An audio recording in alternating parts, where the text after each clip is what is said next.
All info TV के मुअज़्ज़िज़ नाज़रीन, अस्सलामु अलैकुम। कुरान मजीद में अल्लाह ताला ने जिन कौमों का तज़किरा किया है उनके आसार आज भी दुनिया में मौजूद हैं। इन कौमों को अल्लाह ताला ने उनकी नाफरमानियों, खुदा से इनकार, रसूलों, नबियों और उनके मानने वालों पर जुल्म व सितम की इंतहा कर देने पर सख्त सज़ाएँ भी दीं। और कुरान पाक में हम मुसलमानों की इबरत और रहनुमाई के लिए उनका तज़किरा भी मौजूद है। हज़रत नूह अलैहिस्सलाम को आदम सानी के अलावा शेखुल अंबिया का खिताब भी अता हुआ है। कुरान पाक में हज़रत नूह अलैहिस्सलाम का जिक्र 73 बार आया है। उनकी उम्र 900 बरस थी। नबियों में आप सबसे तवीलुल उम्र हुए हैं। हज़रत नूह अलैहिस्सलाम मौजूदा इराक़ में आबाद एक कौम के पास नबी बनाकर भेजे गए।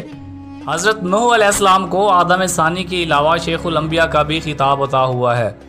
जब बहुत वाज और नसीहत के बावजूद भी कौम ने सरकशी ना छोड़ी तो अल्लाह से आपने अपनी कौम के लिए अजाब मांगा। अल्लाह ने आपको एक कश्ती बनाने का हुक्म दिया।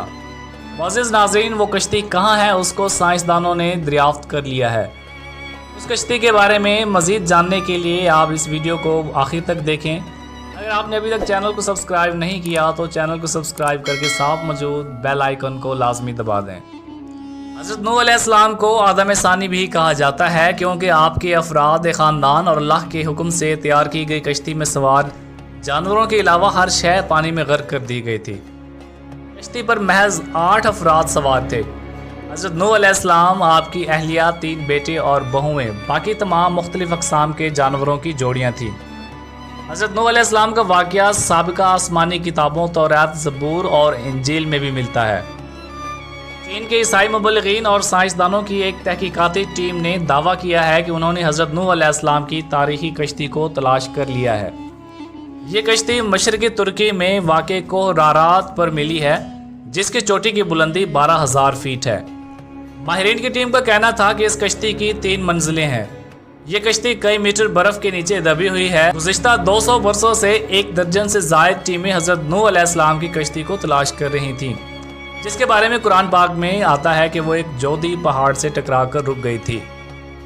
चीन के माहिरीन की इस रिपोर्ट को अमरीकी साइंसदानों ने मानने से इनकार किया है। उनका कहना है कि कश्ती की लकड़ी के नमूने जो फ्रांसिक जांच के लिए भेजे गए थे इतने पुराने नहीं हैं कि उसके बारे में वसूख से कहा जा सके ये हज़रत नूह अलैहिस्सलाम के दौर की कश्ती है।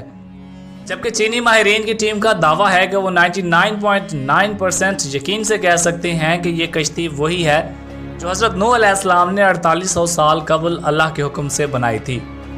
माहिरीन का कहना है कि इस कश्ती की 3 मंजिलें हैं और इसमें कई बड़े बड़े कमरे हैं।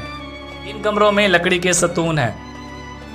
कश्ती का हर कमरा 5 मीटर ऊंचा है और इसमें कोई भी जानवर आसानी से समा सकता था।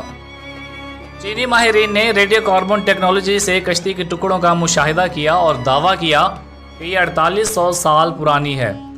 मुअज़्ज़िज़ नाज़रीन, कश्ती के ठहरने के मकाम के बारे में कुरान मजीद की सूरह हूद आयत नंबर 44 में बताया गया है कि वो एक बुलंद मकाम यानी जोदी पर जाकर रुकी थी। ये मकाम अब तुर्की के हिस्से में है।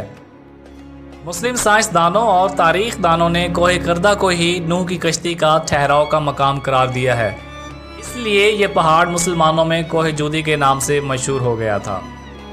और अब साइंसदानों ने और माहिरीन ने इस कश्ती को इसी मकाम पर तलाश करने का दावा किया है जो कोहे जोदी वादी दजला और फ़रात के करीब है। जब अज़ाब आया तो आसमान से मुसलसल बारिश होने लगी और ज़मीन से चश्मे उबलने लगे, हर शे गर्क हो गई। हज़रत नूह अलैहिस्सलाम की कश्ती 6 माह 8 दिन पानी पर तैरती रही और 10 मुहर्रम उल हराम को कोहे जोदी पर जाकर ठहर गई। कई दिन तक पानी उतरता रहा और इसके बाद जब खुश्की पैदा हुई तो हज़रत नूह अलैहिस्सलाम ने खसरान शहर बसाया और एक मस्जिद भी बनाई जिसका नाम समानीन था। हज़रत नूह अलैहिस्सलाम तूफ़ान के बाद 60 बरस ज़िंदा रहे और उनका मज़ार आज भी लबनान में मौजूद है। मुअज़्ज़िज़ नाज़रीन, वीडियो आपको कैसी लगी अपनी राय का इज़हार कमेंट सेक्शन में ज़रूर कीजिएगा। बहुत जल्दी एक नई वीडियो के साथ हाजिर होंगे, तब तक अपना ख्याल रखिएगा। अल्लाह निगहबान।